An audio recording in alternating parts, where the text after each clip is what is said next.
Hello everyone, welcome back to Brian's Mysteries and Adventures on Trail. I hope everyone is doing well. Wishing everybody a happy Father's Day who happens to be watching today on Father's Day.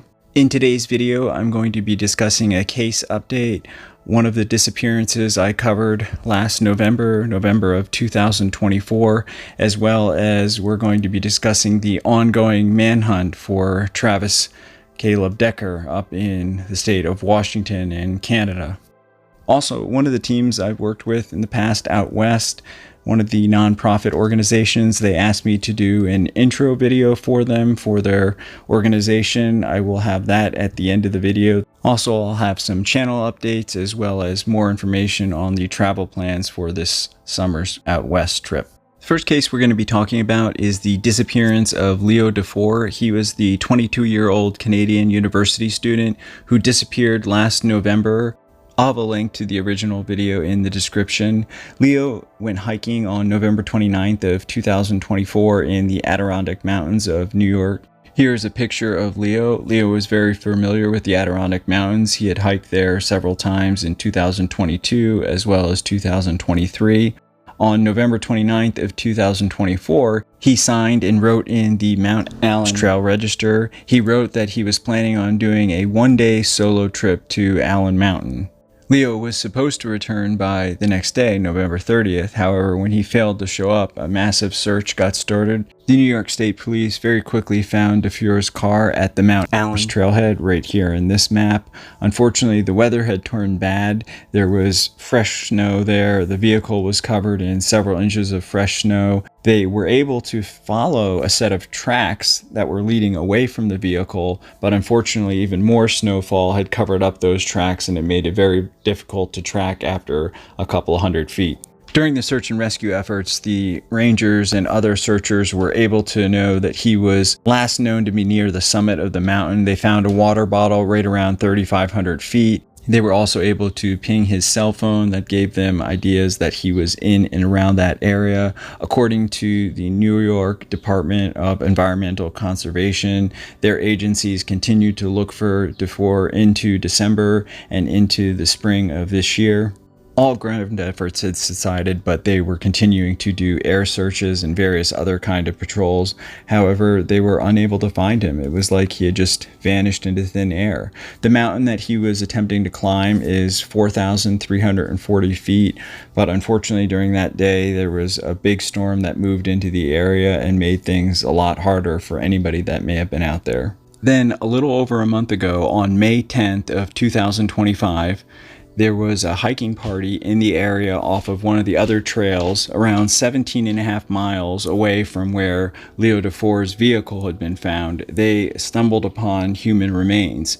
They immediately contacted the proper authorities. He was taken to the county coroner's office. Through dental and DNA efforts, they were able to positively identify him as being the body of Leo DuFour. Even though they did perform an autopsy, it was unclear how he died, leaving behind yet a mystery. It's probably he died of something like exposure. We just don't know. It's obviously an awful tragedy. The one light is that he was found and brought back to his family, and he is being able to be laid to rest. I've worked with dozens and dozens of families over the years, and I know that even when they've accepted the fact that their loved one is most likely dead, they still want them back. They still want that closure. They want to be able to lay them to rest. Even when they don't have all the answers, the not knowing is what drives them crazy and is so heartbreaking. My thoughts and prayers go out to all of Leo's family, his friends, and all of his loved ones, and I'm so sorry for your loss. Now we're going back up to northern Washington, where the manhunt for 32-year-old Travis Caleb Decker has been going on for now 2 weeks. They still have not located him. The 32-year-old is charged with 3 counts of first-degree murder and kidnapping in connection with the deaths of his daughters, Paitlin Decker, Evelyn Decker, and 5-year-old Olivia Decker. The 3 young sisters, now we know, were killed by suffocation. They hadn't been seen since heading off with their father for their planned visitation on May 30th. The local and state authorities have been doggedly pursuing this man for the last 2 weeks. The authority has been temporarily handed over to the federal authorities.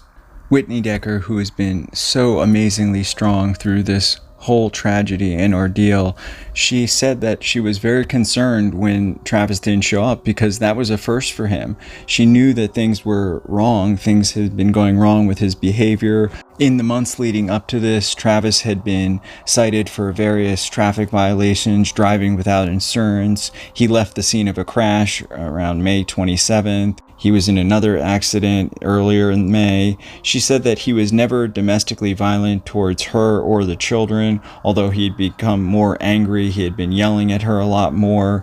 He was homeless. He wasn't really paying any attention to his parental duties. And moreover, he didn't seem to want to pay any attention to them. She was trying to get him help. She was trying to get him help through the Veterans Association and other means, that it just wasn't working, and he didn't seem to want to accept it either. These are various pictures from the investigation and the search. I'll of course have all the credits in the description. They have followed many leads.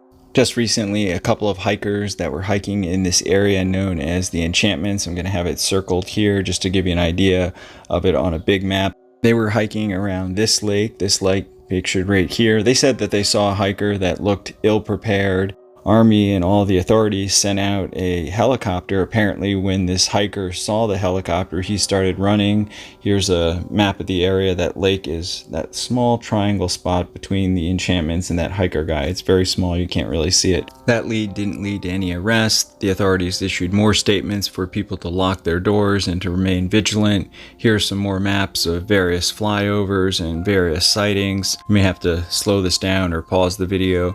There have been many in the area. The authorities remain vigilant. This man is still a wanted fugitive. Personally, I think that he has probably committed suicide. They just haven't found him.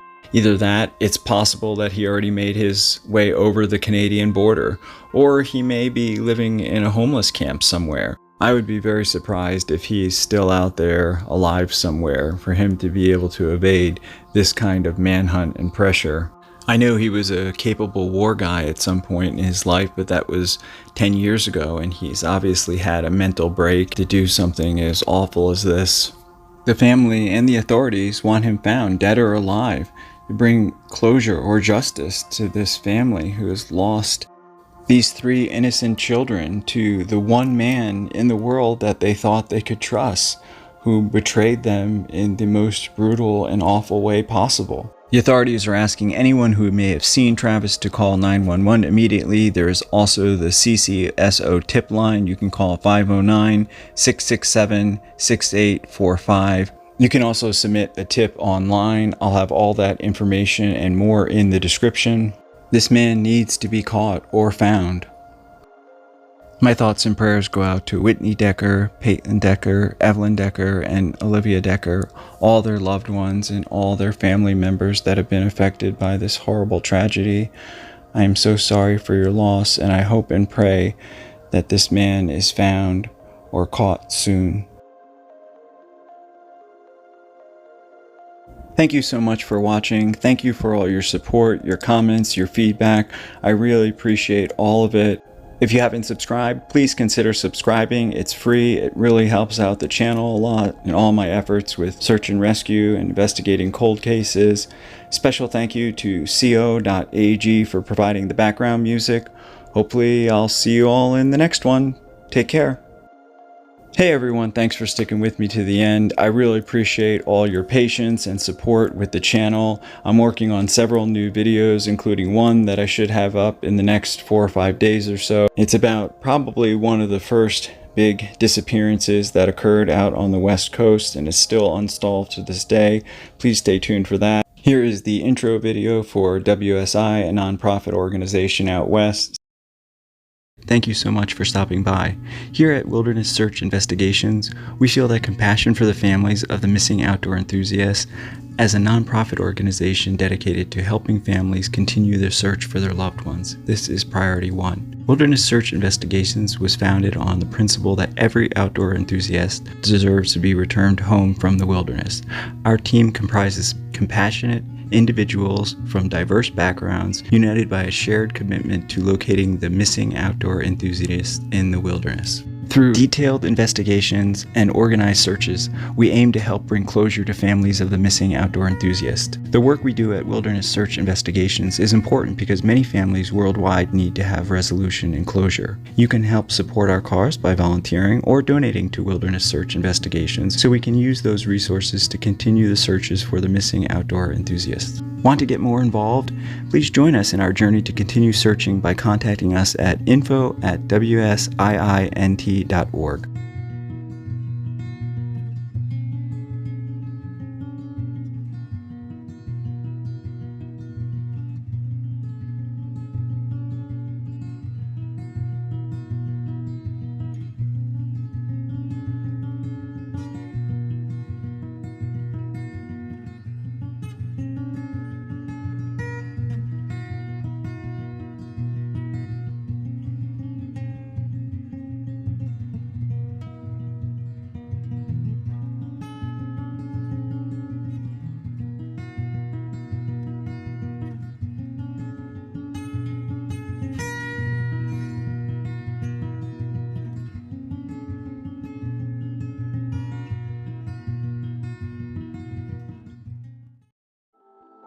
Alright everyone, so that was the intro that Wilderness Search Investigations asked me to make for them. I'll have more information on their organization in the description. As far as me, my trip out west is a go. I'll be leaving towards the end of July, but I'll be out there for at least 7 weeks working various cold cases and of course working active cases as they come up, helping any team that I can, any team that needs help. If any of you want to get involved, please let me know. Please leave me a comment. I hope you're all doing well. See you in the next one.